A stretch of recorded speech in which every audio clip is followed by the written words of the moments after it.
Subscribe to Mufti Akmal Mujahid online and press the bell icon for more videos. السلام علیکم ورحمۃ اللہ وبرکاتہ۔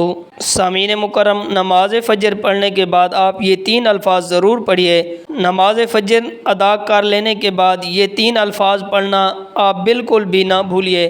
آپ یہ جان کر حیران ہو جائیں گے کہ فجر کی نماز کے بعد ان تین الفاظ کی پڑھنے کا اتنا زیادہ فائدہ ہے، اتنی زیادہ اجر و ثواب ملتا ہے، اتنی بڑی فضیلت و برکت ہے۔ تو جی ہاں، یاد رکھیے کہ یہ عمل حدیث پاک سے ثابت ہے۔ خود نبی پاک صلی اللہ علیہ وآلہ وسلم نے بیان فرمایا۔ اور پھر ایسا بھی نہیں کہ یہ کوئی مشکل الفاظ ہوں جنہیں یاد کرنا آپ کے لیے تنگی کا باعث بن رہا ہو، بلکہ یہ تین الفاظ ہیں، آپ میں سے ہر ایک کو یاد ہیں۔ تقریباً ہر بندے کو یہ الفاظ یاد ہوتے ہیں، مگر یہ معلوم نہیں ہوتا کہ فجر کے بعد اگر کوئی شخص ان تین الفاظ کو پڑھ لے تو اسے کتنا زیادہ اجر و ثواب حاصل ہوگا۔ تو سامعین مکرم، ان تین الفاظ کے ساری حدیث مبارکہ بھی بہت ساری حدیث مبارکہ ہیں کہ فجر کی نماز کے بعد ورد وظیفے پڑھنے کی کیا فضیلت و برکت ہے۔ نبی پاک صلی اللہ علیہ وآلہ وسلم نے ارشاد فرمایا کہ جب تم فجر کی نماز پڑھ لو تو پھر کسی سے بات کیے بغیر پہلے اس دعا کو پڑھ لو۔ وہ دعا کون سی ہے؟ اللہم اجرنی من النار، اللہم اجرنی من النار۔ اس دعا کو 7 مرتبہ پڑھ لیں۔ اور حضور نبی کریم رؤوف الرحیم صلی اللہ علیہ وسلم نے فرمایا، اگر تم اس دن مر گئے، یعنی جس دن آپ نے صبح کے ٹائم اس دعا کو پڑھا، اس دن اگر تمہاری وفات ہو گئی تو پھر اس دعا کی برکت سے اللہ کریم تمہارے لیے جہنم سے نجات عطا فرمائے گا۔ اسی طرح دوسری حدیث مبارکہ ہے کہ نبی پاک صلی اللہ علیہ وآلہ وسلم نے ارشاد فرمایا، جس بندے نے صبح کے وقت لا الہ الا اللہ وحدہ لا شریک لہ لہ الملک و لہ الحمد وہو علی کل شیء قدیر، اس کو 10 مرتبہ پڑھ لیا تو اللہ کریم اس کی برکت سے اس بندے کے 10 نیکیاں لکھ دے گا، اس کے 10 گناہوں کو مٹا دے گا اور 10 درجات کو بلند فرما دے گا۔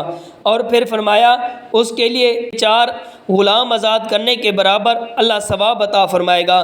اس کے ساتھ ساتھ شام تک اس بندے کے لیے یہ کلمات طیبات شیطان سے حفاظت کا ذریعہ ہوں گے، یعنی کہ ان کلمات کو پڑھنے والا بندہ شیطان کے مکر و فریب سے محفوظ رہے گا۔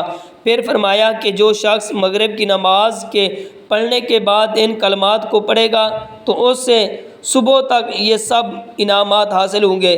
تو اب یہ سننے کے لیے وہ خاص 3 الفاظ کون سے ہیں کہ جنہیں ہم نے فجر کے بعد لازمی پڑھنا ہے۔ حضرت معاذ بن جبل بیان کرتے ہیں کہ میں نے خود نبی پاک صلی اللہ علیہ وآلہ وسلم کو فرماتے ہوئے سنا کہ جو شخص نماز فجر ادا کرنے کے بعد 3 مرتبہ، اسی طرح نماز عصر پڑھ لینے کے بعد 3 مرتبہ استغفر اللہ الذی لا الہ الا هو الحی القیوم واتوب الیہ، یہ دعا پڑھ لے تو اللہ پاک اس بندے کے تمام صغیرہ گناہوں کو مٹا دے گا، اگرچہ اس کے گناہ سمندر کی جھاگ کے برابر ہی کیوں نہ ہوں۔ تو سامعین مکرم، ذرا تصور کیجئے کہ کتنا بڑا فائدہ ہے۔ صرف 3 سیکنڈ کا مختصر ترین سا عمل ہے، مگر ثواب اور فائدہ کتنی بڑا ہے، اگرچہ تمہارے صغیرہ گناہ سمندر کی جھاگ کے برابر ہی کیوں نہ ہوں۔ تو ان الفاظ کے پڑھنے سے اللہ کریم تمہارے ان سارے گناہوں کو معاف فرما دے گا۔ اس لیے سامعین مکرم، ان الفاظ کو پڑھنے کی آپ اپنی روٹین بنا لیں اور پھر اپنے گناہوں کو بخشوانے کے لیے اپنے نامہ اعمال میں اضافہ کر لیجئے۔ اللہ پاک عمل کرنے کی توفیق عطا فرمائے۔ Subscribe to Mufti Akmal Mujahid Online and press the bell icon for more videos.